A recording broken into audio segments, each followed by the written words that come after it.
গুরুদাসপুরের সবচেয়ে প্রাচীন স্থাপত্যের সাথে দাঁড়িয়ে আছে কয়েক শত বছরের ইতিহাস। কিন্তু জানেন কি, এই মসজিদকে কেন অনেকে গায়েবী মসজিদ বলে ডাকেন? নাটোরের গুরুদাসপুর উপজেলার চাপিলা ইউনিয়নের শাহীবাজার এলাকায় অবস্থিত ঐতিহাসিক বড় চাপিলা শাহী জামে মসজিদ।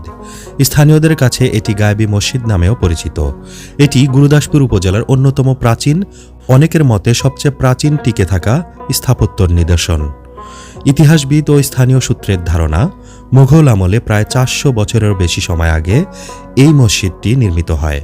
জনশ্রুতি রয়েছে বাংলার সুবাদার শাহ গুজার সময় এই মসজিদ নির্মাণ করা হয়। আবার স্থানীয় লোককথায় বলা হয়, এক রাতেই অলৌকিকভাবে মসজিদটি নির্মাণ হয়েছিল। সেখান থেকেই এর নাম হয়ে যায় গায়েবী মসজিদ। যদিও এই কাহিনীর ঐতিহাসিক প্রমাণ নেই, তবুও এটি আজও মানুষের মুখে মুখে প্রচলিত। ৩টি গম্বুজ, পুরু ইটের দেয়াল, 3টি প্রবেশপথ এবং মুঘল স্থাপত্য শৈলীর অনন্য বৈশিষ্ট্য আজও বহন করেছে এই ঐতিহাসিক স্থাপনাটি। একসময় এর পাশ দিয়ে নৌপথ চলাচল করত এবং আশপাশের এলাকায় মুঘল সেনাদের অবস্থানের কথাও স্থানীয় ইতিহাসে উল্লেখ রয়েছে। সময়ের সঙ্গে মসজিদটির কিছু অংশ সংস্কার করা হলেও এর মূল ঐতিহাসিক বৈশিষ্ট্যের অনেকটাই এখনও টিকে আছে। তবে যথাযথ সংরক্ষণ না হলে ভবিষ্যতে এই অমূল্য ঐতিহ্য হারিয়ে যাওয়ার আশঙ্কাও রয়েছে।